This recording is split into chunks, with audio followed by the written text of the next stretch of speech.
Katrina here from Scrappy Horses. Today I want to share a project that I did for the Joy of Holiday Giving blog hop that was between the Die Cuttin' Divas and the Cut It Up team. I had some questions about this project, so I thought it might be easier just to do a video tutorial than try to type out the answers to the questions. So let's see if that's true. I started with a rectangle box cut from Digital Delights, and I ended up adding a piece to it to make the box that you saw at the beginning of this video. I added the Merry Christmas, that is from Artiste, and I added this bow, which is also from Artiste. Now, this little piece right in here, this was just to show where the necklace was going to fit so I could work on the sizing of the star that I wanted to cut into the box. So, I'm just going to move this out of the way and we'll just get started. All right, so you'll notice here the way this is shaped. I have the box, and this piece right here is actually an added piece.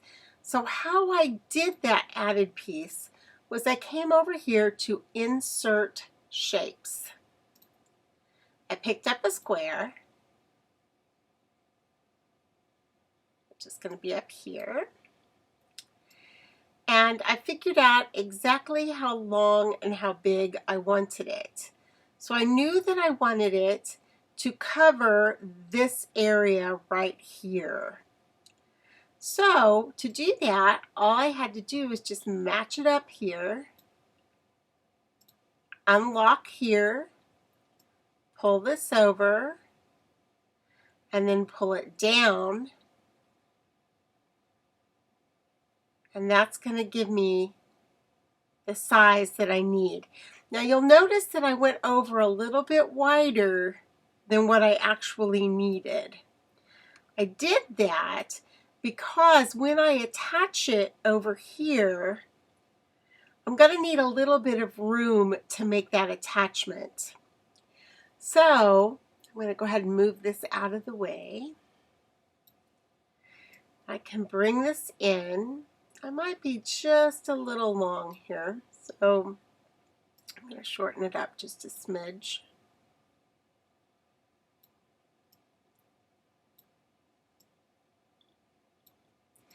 And it will just attach right over here.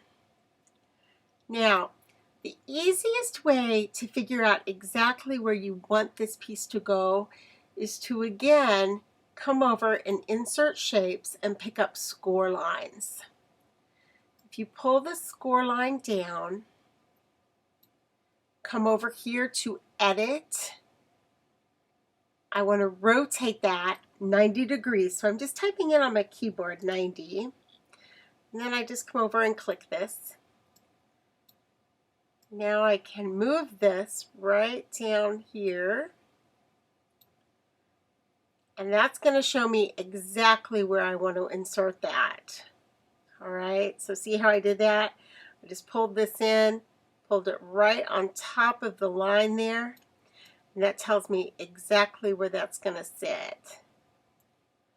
All right, now, right now I have this in a dark gray, and so I can tell just how far over I am. I'm going to go ahead and move these over.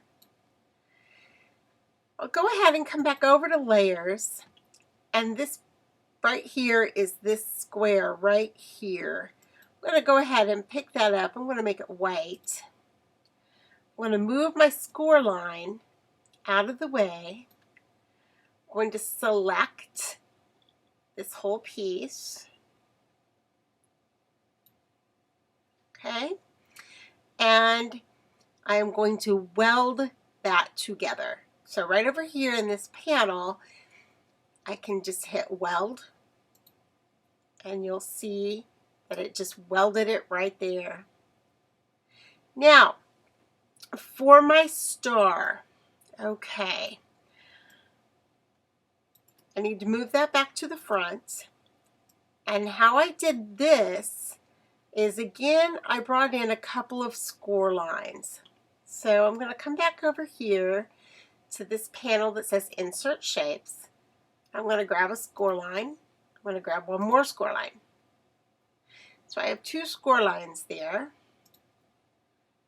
I'm going to move this score line out of the way because we don't need it anymore. So I'm going to pull this score line, and they're very hard to see. But I know that the score line is going to go in right there. I'm going to pull it down. Take this score line, and I know that this is going to fold right here.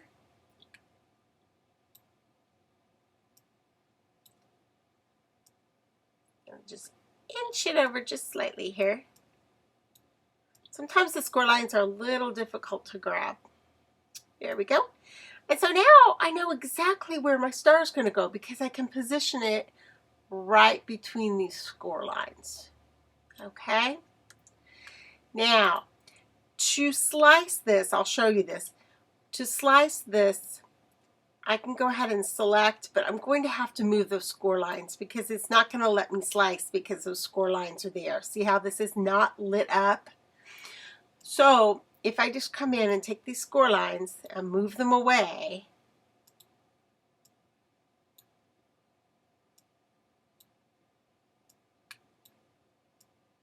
sometimes they're just hard to grab. You just need to be a little patient with those score lines.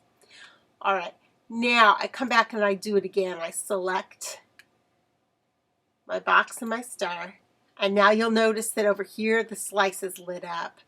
So I can click that with my mouse,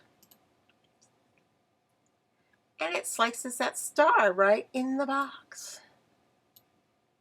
My star, by the way, just happened to be from the Close to My Heart Flower Market.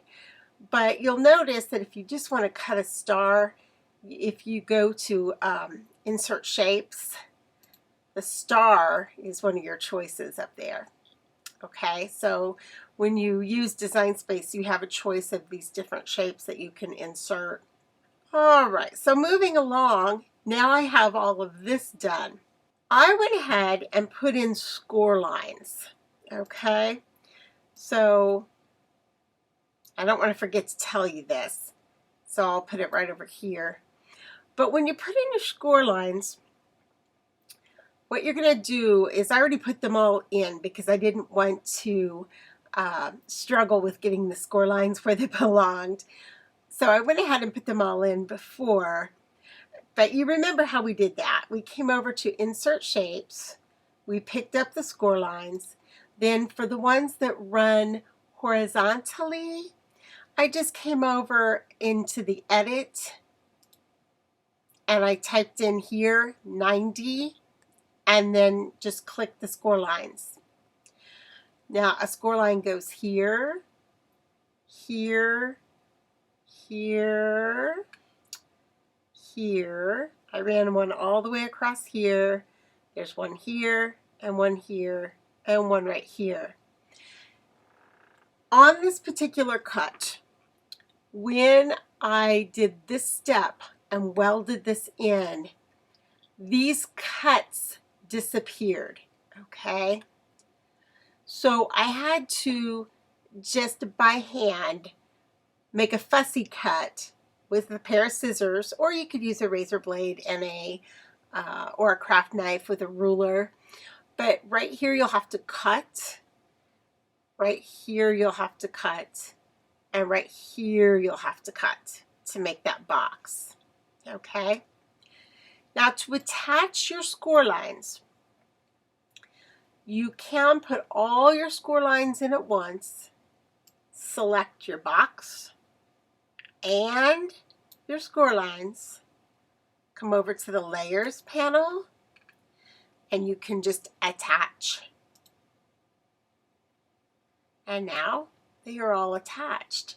So when you go to cut this, this is all ready to go now. Now, here's what I had to remember to tell you. This is very important. If you want this flap to be on top of your box and fold over, then you need to be sure to cut your paper the front side down to your mat. So if you're using, like I used a pattern paper that was patterned on both sides, and I wanted my stars to be the top and this inside flap is sort of that woodland tree look, I had to make sure to put my star side, stick that side down to the mat, because remember that this is going to fold towards us. So the stars are on the outside that way. Okay? So I hope this made it clear for everybody how I did this. The bow, like I said, I'll bring this back over. The bow is from Artiste, and that is really easy to assemble. You just fold these over and line up your little dots, and it just makes a really cute little bow. It really is adorable. And then you can just run a brad right through there, as you can see in the picture. And the Merry Christmas was from Artiste. I embossed mine. So the way I get it to look really shiny is I rub it over the ink pad, the Versamark ink pad. I go ahead and sprinkle my embossing powder on, and I heat it with my heat gun, and then I repeat the process. And when you do that, it gets really, really shiny and almost looks like a liquid glass look. It's pretty. I like it. So I hope this answers questions. If not, please leave me your questions on this video and I'll try to answer them for you. Again, I'll leave the information for Digital Delights, and I'll leave this address down there in the information section also. Have a great day. Thanks for joining me.